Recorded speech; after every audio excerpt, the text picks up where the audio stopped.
members, and welcome to Pop Culture Cult. I'm Sean. I'm Janice. And welcome to our trailer reaction for Silo. Apparently it's trailer day. And Apple Plus TV trailer day. So here we go, Silo.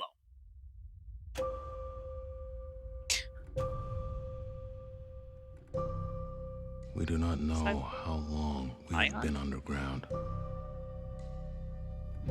or who built the silo.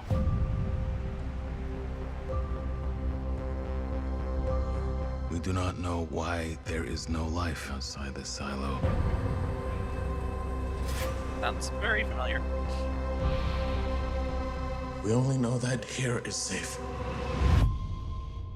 and there is not.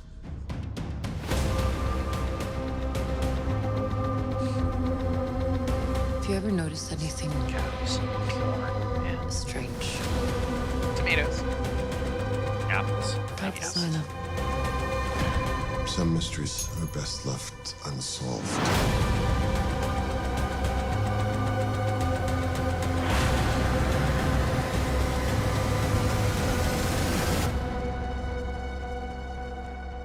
What's the big question? What if everything you know to be true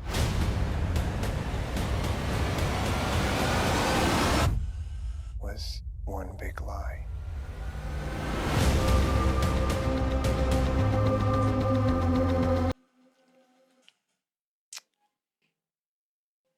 May 5th. All right. So we just did the trailer reaction for Ghosted, which comes out in April. Yep. And then like 2 weeks later, it's Silo. Yep. I think Ghosted is just a show, and I think Silo is actually, or no, I think Ghosted is a movie, and I think Silo is a show. Oh, okay. I think. I had heard rumblings about Rebecca Ferguson doing some sci-fi thing for Apple Plus TV, but I didn't know what it was, and I have never read the books, so I had. No, but it's a fairly familiar concept, right? In a sci-fi kind of year. You ever watched a movie and thought, like, this is just visually amazing, and I just love the way it looks, and the colors are amazing? Well, our friends over at Movie Palette have come up with these great pieces of art that you could put up on your wall to show your love of movies without really necessarily being overly dramatic about it. Think of a movie barcode kind of thing, where you can look at the colors and know what the movie is, but it's very, very subtle. If you know us, we are into Tron Legacy. The music and the lights and the color itself is just amazing. Just to give you an idea of what they have. Go to moviepalette.com, find your own personal favorite movie, your movie color palette, and have it hang on your wall. At checkout, put in Pop Culture 15 to get 15% off. Thank you, Movie Palette, for sponsoring this video. Link is in the description down below. And don't forget, use Pop Culture 15 at checkout to get 15% off your order. You know, something terrible has happened to Earth, and we go into, people go into the bunkers or whatever, and they live there for generations, and then nobody really remembers why they're there. I kind of feel like the scenes that we saw on the screen of the people going outside, I personally feel like that's probably their acting. They're trying to keep people there. My thought is, and I said this the first time we watched it, is Soylent Green is people. Right. Not necessarily that they're eating people, but maybe. It also feels kind of Snowpiercer. I was gonna say Snowpiercer too, and a little bit of WALL-E. The idea of multiple generations, and they haven't gone back to Earth because they've been told by the computer that they don't go back and stuff. And then when they do go back, there's actually, like, Earth is regreened itself, you know, and so it kind of has that kind of feel to it of I have control of this facility. Yeah, somebody or some group of people do, and they don't. Tim Robbins is the bad guy. Yeah. Always with that awesome beard. I know. I didn't recognize him at first. I'm like, who is that? It's hard for me to sit here and not say, okay, it looks like Zion from Matrix. It looks like Snowpiercer. It's got. I'm sure the people at Fallout who are making the Fallout series based off the game are going, well, this is exactly what what that is kind of that same kind of general idea. Yeah, sort of. But I think the drama the drama, I think, at least from what we're saying, is the people who are going outside are the actors or Yeah. whatever. Yeah. I think it's much more of like an experiment kind of thing going to see how people confined in a space, how they would actually live out their lives.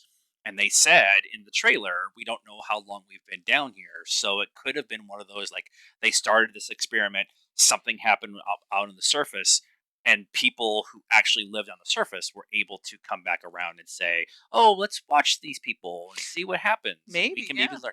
I have no knowledge of the books. I Right. didn't even know those were based off of books. I Right. just thought Right. somebody like Neil Gaiman was like, "Oh, let's do Fallout, but like bad." I wonder.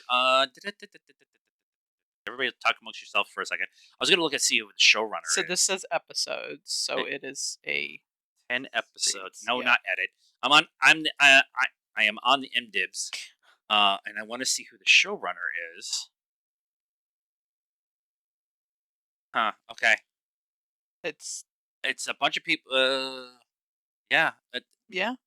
There's a bunch of people on here, but different I people. not names that I personally recognize. Yeah. With I'm sure they got tons of writing and directing experience and all that kind of stuff, but nobody Yeah. like where I'm like, oh, Neil Gaiman's the showrunner, Yeah. or Neil Dunkerman's the Right. Well, they could since there's a bunch of them, I feel like maybe they're all TV episodic kind of they had a writer's writers, room kind of thing. directors. Yeah. Yeah. Yeah. I know when they did Watchmen, whose name the guy who ran that Damon Lindelof, he was the leader of the writers' room, but he let his writers do each individual episode, Yeah. and they kind of all work together. So that's what it kind of feels like with this is, Yeah. because all the writing credits at least is like one episode.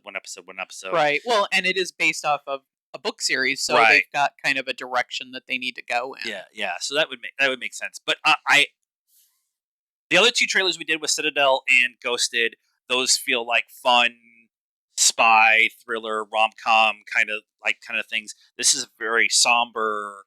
I have many questions about what this is, and much of what we just talked about in Ghosted was we have drawn a line in the sand with Apple Plus TV, and we've got everything else, but we don't have Apple Plus TV. Part of that is we just don't like Apple as it is, but there wasn't anything necessarily from jump that we were like, we have to get this. Yeah. Yeah. And now we're at a point now with this and Ghosted and Ted Lasso and C and all the other things that are going on that we have to make a decision if it's worth getting at this point in time. This doesn't draw me as much as Ghosted does. Yeah. Yeah. I would totally watch it. I would totally watch but it too. if it was just this, I still would be like, I don't need to get And Apple. that's kind of why I was leading down this way with the conversation. This by itself wasn't enough to draw me. But if this is added onto the pile of everything else, then we're having a different conversation. Yeah. And so I think if we do get Apple Plus, we will be doing, if not a series breakdown, episode by episode breakdown of something like this, because we're dealing with the idea of what you do in the post-apocalyptic world with The Last of Us. And so I'm wondering if some of those same ways of viewing the world are the same way here. It's just a conversation I'd be willing to have. Yeah. I find all the end of the world shows coming out now interesting. It's Since funny. we just kind of went through that. It's funny because a lot of these were already in pre-production. Yeah. And then the world shut down. That's why we're getting them all now and not a year and a half ago. Yeah. But it's So, just it feels different than it did before. Yeah, it does. So let us know what you thought of this trailer and our reaction to it in the comments down below. Please be nice. It's a requirement around here. Like this video, subscribe to the channel, hit the bell for notifications. Follow us on all the social media stuff, Facebook, Instagram, Twitter, and TikTok. Links in the description down below. And until next time, cult members, good afternoon, good evening, and good night now.